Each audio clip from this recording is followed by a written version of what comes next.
Here is a key: they don't. When we suppress emotions, we're essentially telling our brains, hey, this feeling is too big and scary for me to handle. Our brains, being the helpful little organs they are, file that information away for future reference.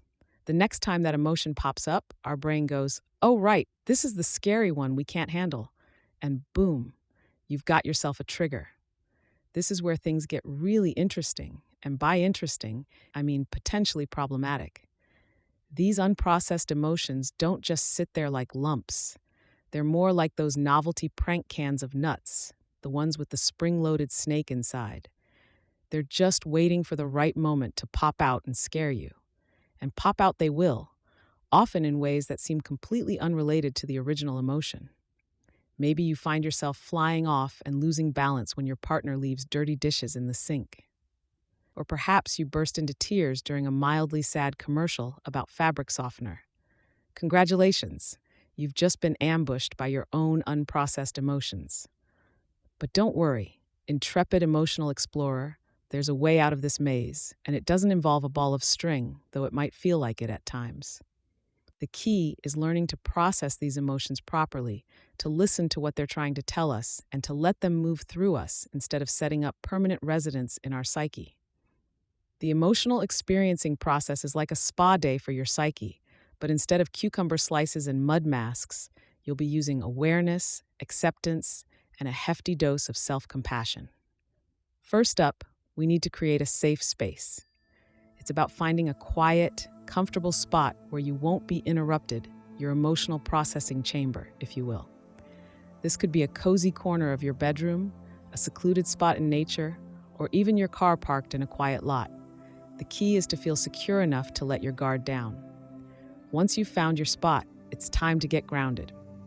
Take a few deep breaths, focusing on the sensation of your body connecting with the surface beneath you. Imagine roots growing from the base of your spine, anchoring you firmly to the earth. This isn't just some woo-woo exercise. This involves creating a sense of stability before you start poking around in your emotional attic.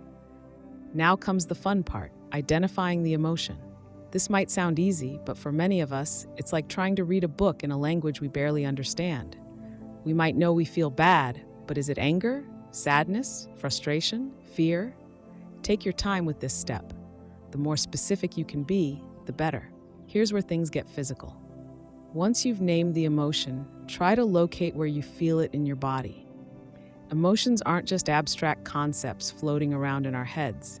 They have physical manifestations. Anger might feel like heat in your chest, anxiety like a knot in your stomach, sadness like a heaviness in your heart. Now describe the sensation. Is it sharp or dull, hot or cold? Does it have a color or a texture? This might feel a bit silly at first, like you're writing bad poetry about your feelings. But stick with it. This step helps to create a bit of distance between you and the emotion, allowing you to observe it without being completely overwhelmed by it.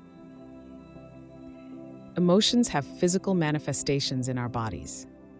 Identifying and describing these sensations is a crucial step in processing them effectively. Here's where many of us trip up. We try to change the emotion. We tell ourselves we shouldn't feel this way, or we try to talk ourselves out of it. But that's like trying to negotiate with a tsunami. Instead, give yourself permission to feel the emotion fully. This doesn't mean you have to like it or agree with it. You're just acknowledging its right to exist. As you sit with the emotion, direct your breath to the area where you feel it most strongly.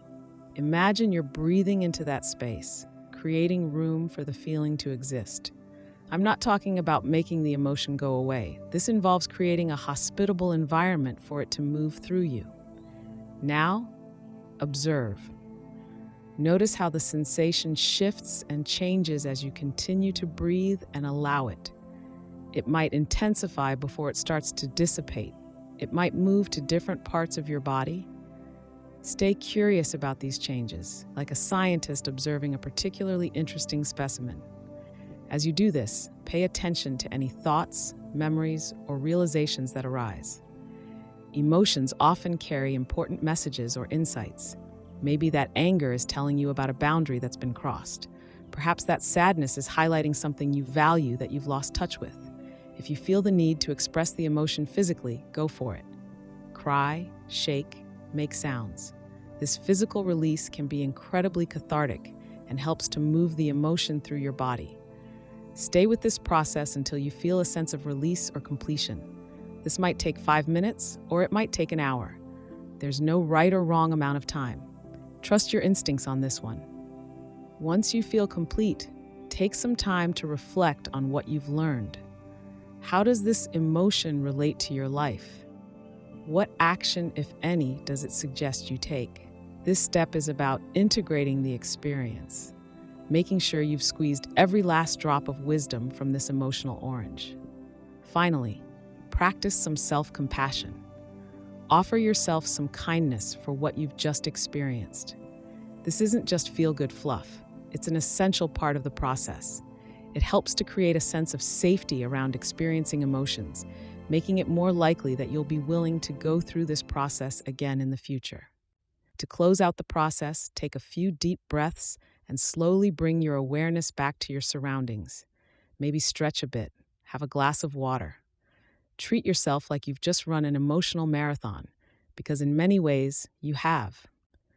Now that you've gone through the emotional experiencing process, you might be wondering what comes next. Do you suddenly become an enlightened being? Not quite, though wouldn't that be nice?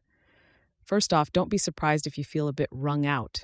Processing emotions, especially big ones, can be exhausting work. It's not uncommon to feel tired, spacey, or even a bit raw afterward. This is normal. Treat yourself gently, like you're recovering from a mild flu. You might also notice some unexpected physical sensations. Maybe your body feels lighter, or perhaps you notice aches and pains you weren't aware of before. This is all part of the process.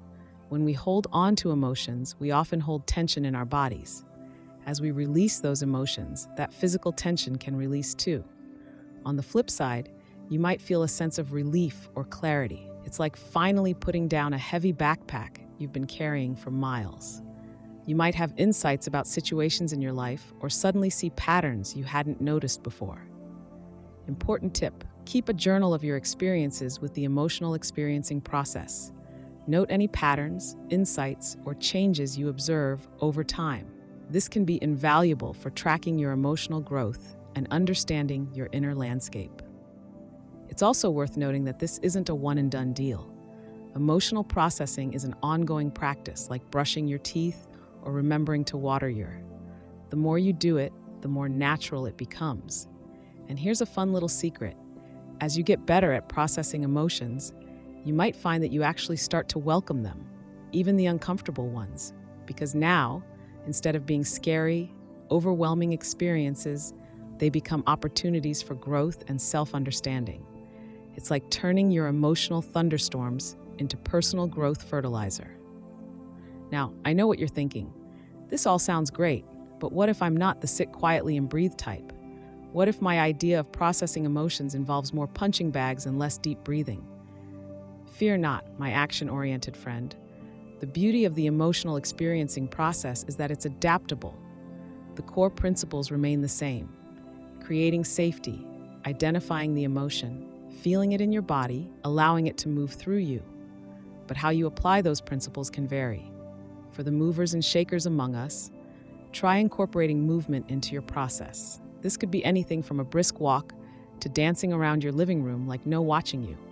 The key is to stay connected to the emotion as you move, noticing how it shifts and changes with your physical activity. If you're more creatively inclined, try expressing your emotions through art.